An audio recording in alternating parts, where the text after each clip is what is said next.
daawadayaal kulanti wacan oo wanaagsan kuna soo dhawaada barnaamij qiimo badan oo aanu ku soo qaadan doono dhibaatada baan ee lagu hayo xaalufinta deegaanka. goynta iyo gubidda deegaanku waxay lama deegaan ka dhigtay in badan oo ka mid ah kaymaaleydii dhulka. dhul badan ayaa gubanaya, nafo badan oo dhalinyaro ahina waa ay ku dul baaba'een kuna mustaqbal iyo aayaseegaan. nafleydaas geedku kow ayuu ka yahay kumanaan kale oo rabbi weyne ku dul nooleeyay dhirtana gumaad iyo xasuuq arxan darro ah ayaa loo geystay.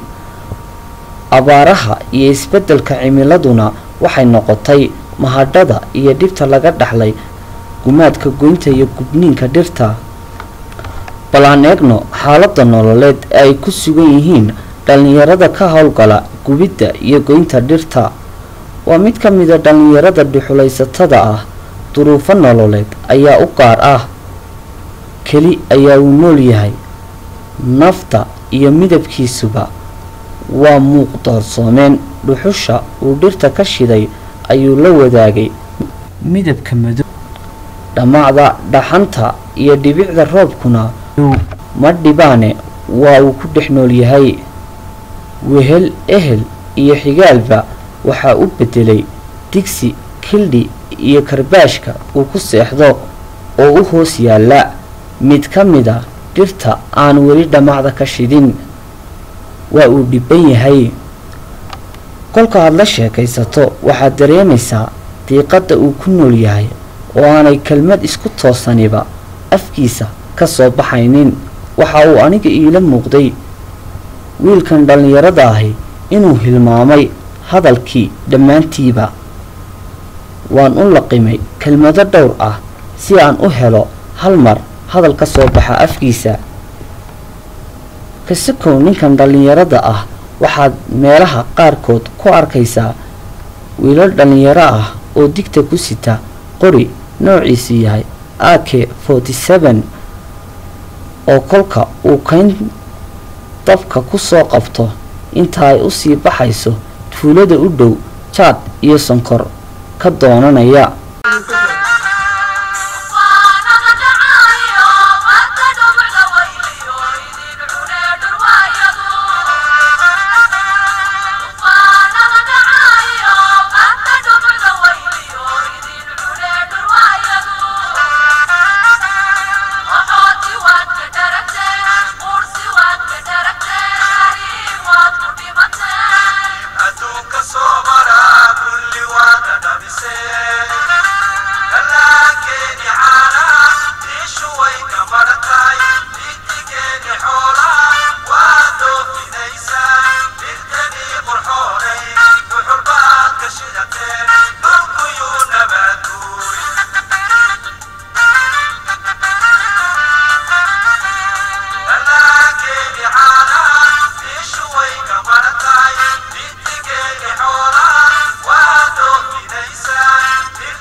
Somaliland إن لوس شقدي نلو سماي شقابو وحنا دي شغال نوجيس ونسكتيني نعم إنت تشغل نلو سمايون عملان هل dhibaatadan dadka way wada saameysay waxaana jira dad iyagu ka damqaday dhibtan baaxadda leh balaan eegno qaar ka mid ah bulshada iyagu ka damqaday dhibaatada xaalufinta deegaanka aan ku horeeye shir ballaaran oo ka dhacay isla deegaankan aynu ku sugannahay kaasoo kulmiyey codkar iyo caaqilba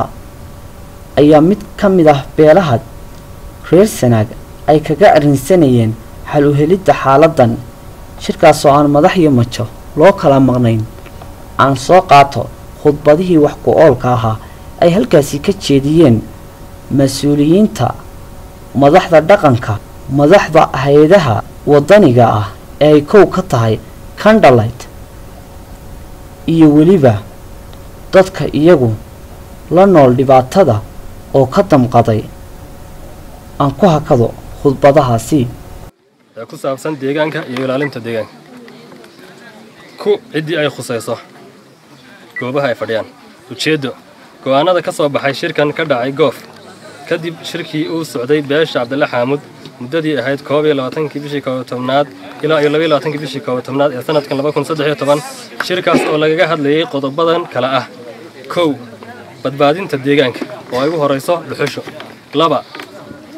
gogol xaaq shirweyne dhaqan oo beeshu isugu iman doonto muddo dhow 3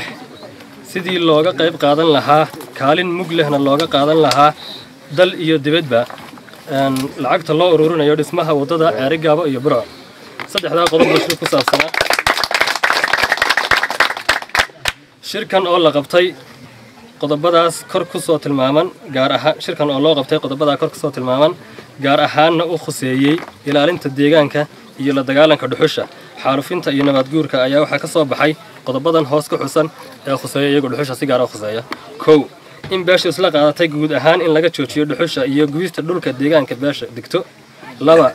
in cid kasta oo deegaanka ka mid ah aanu wadaag leenahay ay tixgeliso go'aamada beeshaasi qaadatay isla markaasna ay xaq dhowraan 3 in cid kasta oo beesha ka mid ah oo lagu qabto falka dhuxusha iyo gubista deegaanka laga qaadi doono talaabo adag waa cid reer ka mid ah in gaadiidka iyo dadka ka ganacsada dhuxusha aan uga digayno deegaanka beeshan inay ku soo xadgudbaan cidii arintaas ka dhiga adagtana talaabo adag laga qaadi doono wixii khasaare arintaas ka yimaadana iyagu ka mas'uul yihiin cidaas 5 maamulka heer qaran heer gobol iyo heer degmaba waxaanu la socodsiinaynaa in dhulka soolash ah ee ilaa dawladii horena ahaa dhul daaqsimeed aan la deegaamaysan karin lana gubi karin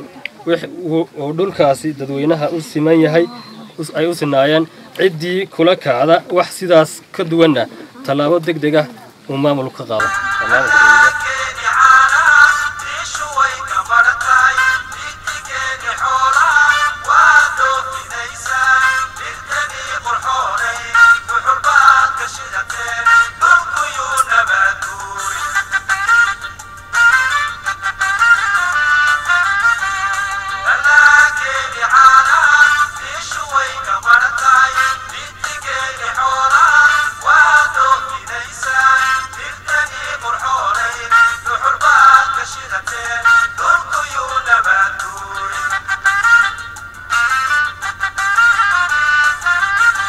geeriyood baa dhacay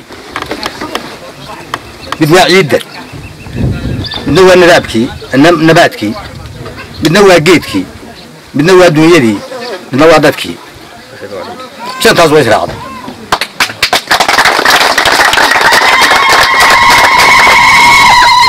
waayahay dadku ka guraana ee tuurta saaraan ma noola hantina kama dhaqdo waxna ma dhacdo haddaynu nahay reer baadiyaha halka yiilay ma qaadanay inaynu dhuxushi joojinno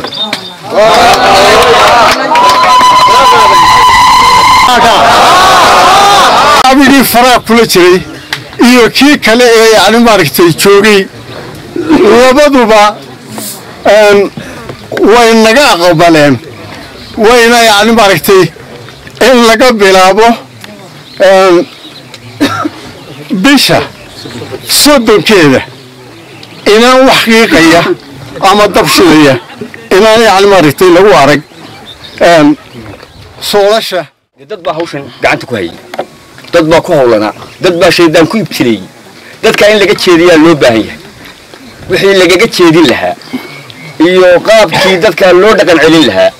iyo wixii dadka loo qaban lahaa waxaan u gudbinaynaa maamulka degmada iyo hay'adaha maxalliga iyo kuwa qaranka kuwa caalamka ayaan u gudbinaynaa waxaan leenahay dadka waxa weeyaan waa dad aad iyo aad meesha ugu dhibaatooday waa dad lafahoodii ku lumeen waa dad maanta u baahan in loo gurmado iyaga qudhuud in loo gurmadaa bay u baahan yihiin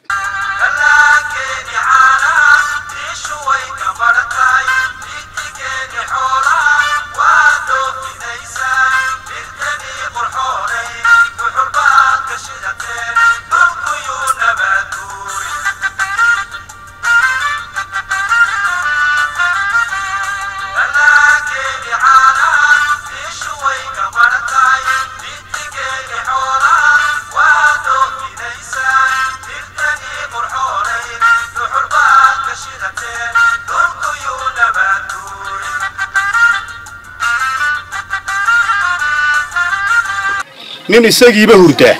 oo dhibkuu qabo aan waxba ka ogeyni nin kale hurda waxba uma sheegi karo haddii aad baraarugteen oo reer goof haddaad tihiin aad ku baraarugteen aayala'aanta deegaanka ay ku hayso dhuxulaysiga sharci darrada ah ee u dhoofaya puntland maanta waxaa soomaalidu tidhaahdaa waad baktii loo bahal cuna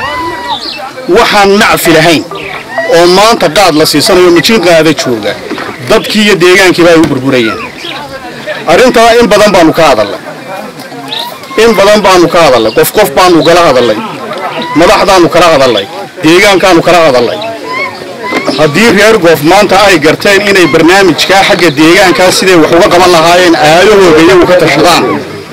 arrinkaas horta waa alxamdulilaahi rabbilcaalamiin wey ilaahay baa mahadle arrinta kale taalla waxa weeye aanu idinku mahadnaqaynaa waa arrinka waddada arrintaasoo gobolka sanaag oo dhan oo ah waa cusub oo u beriyey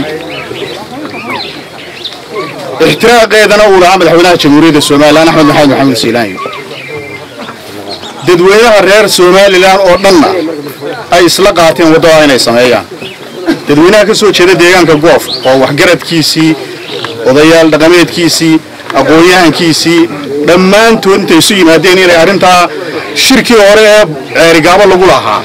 ay mid ka dambeeya intay qaataan ku ablaableynayaan qaabkii iyo nidaamkii ay waxaan ku bixin lahaayeen taasina waa arrinka waan idinku boorina aad iyo aad baan idinku boorina waxaanu annagu haddaan nahay kan dhalayd aanu ballan qaadaynaa haddii reer goof ay ka waantoobaan dhuxulaysiga oo ay dhuxushaa ka waantoobaan oo deegaanka wax ka qabtaan oo xeer u sameeyaan xirayo qofka ku xadgudba waxaa la isla qaatay inaannu idinla shaqayno oo idin caawinno oo horeba waa idinla shaqaynayno ragga maanta dhuxusha shidaya waa raggii inay wax bartaan ahayd iskuulka goof aanu ka dhisnay dee ciidamo ma joogto ma barato kuwii dhigan lahaa waa kuwa dhuxusha shidaya wey waxaana la yidhi reerku haddaanu saddex helin isma helo markay reer miyiga la ahaa haddii ninka hore iyo ninka dhexe iyo ninka ugu dambeeya saddexdaana haddaan baaqooda isu bixin reerkaasi wuu kala lumaabaa layidhi reer goofoo haddaad doonaysaan inaa is heshaan waxaa weeyaan dadka wixii waxbarasho u baahanna waxbarashaha loo diro wixii shaqaysan karayana dawladaha iyo hay-adaha loogu baaqo diyaar baanuna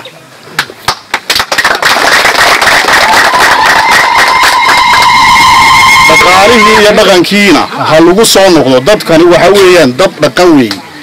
ummad xoolaad baynu nahay boqolkiiba 70 mee dhaqaaleyna xoolaha ku xidhan yihiin war haddaynu xoolihii meesha ay daaqi lahaayeen aan baabiino saddexda deegaan ee ugu xoolaha badan gobolka sanaag buu ka mid ahaa dhulkan qaariga ee leeyahay sool maantana waxaa laga yaabaa reerka ugu badan inuu 50 neef ari haysto cid meel idinka tibayna ma jirto dawladda idinku soo duushay ma jiro laakiin idinka isku duulay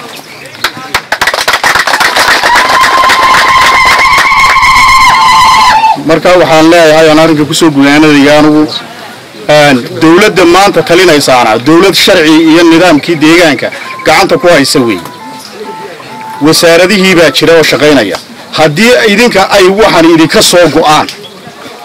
oo idinku aad dawladda ku taakiidaan oo idinku aad noqotaan gacantii iyo miishaartii dawladdu ay wax ku jiraysay arrinkaa go'aan baa laga gaadhay waa sidaa uga gaadheenna weey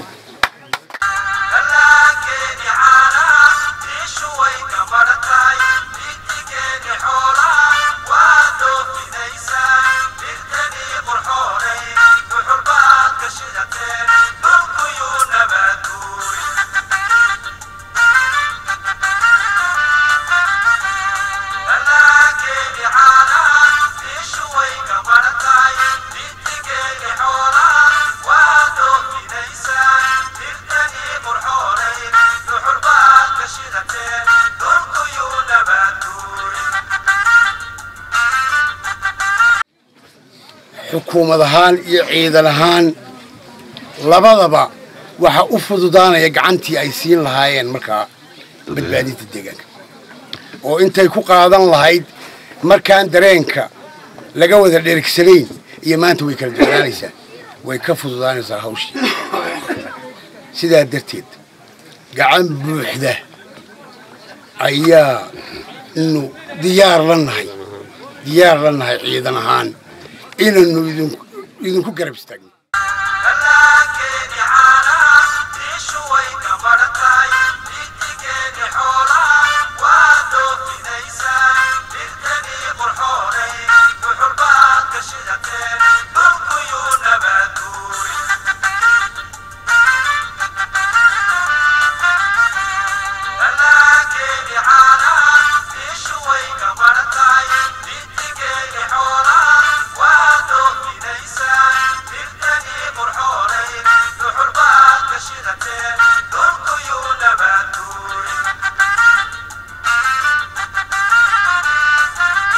الله سبحانه وتعالى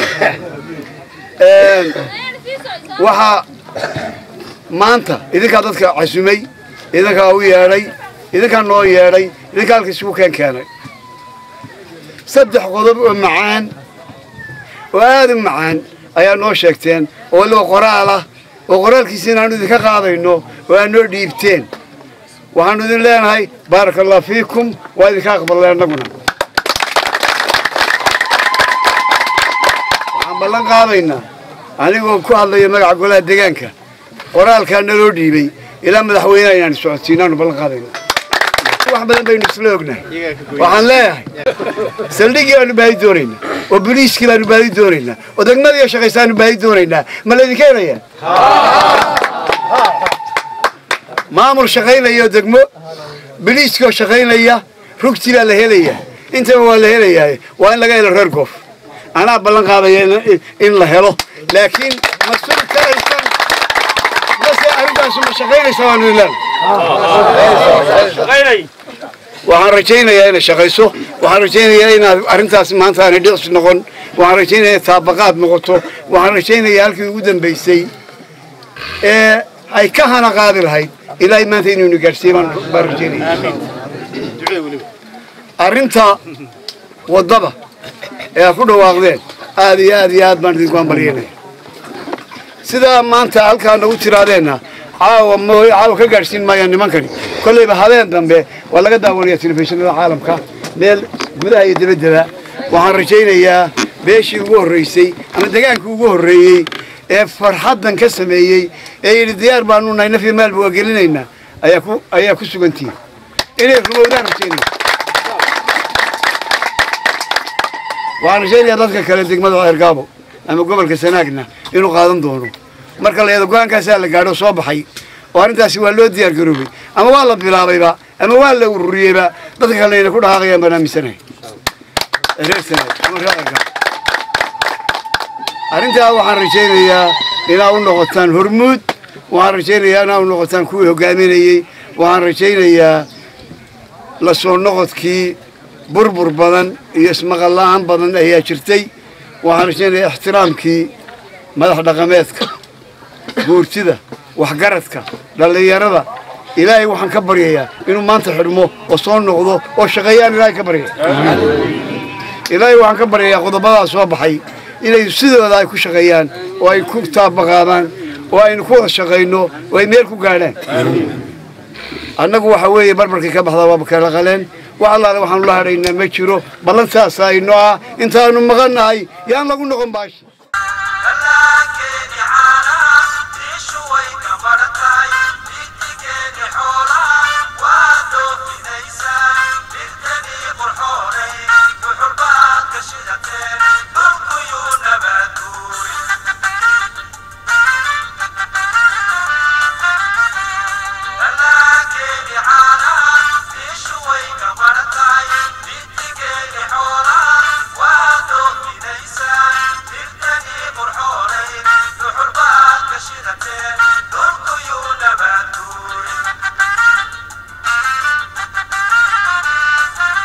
ayaa qayb ka ah sidii loola dagaalami lahaa ama looga hortagi lahaa xaalufinta faraha baan ku haysa deegaanada Soolka Soolgariyo waxana barnaamijkani noqonaya mid isagoo cunaqabatayn ku noqda ama badbaadiya baaqiga iyo inta hadhay deegaanada xaalufinta baan ay ka socoto ee goof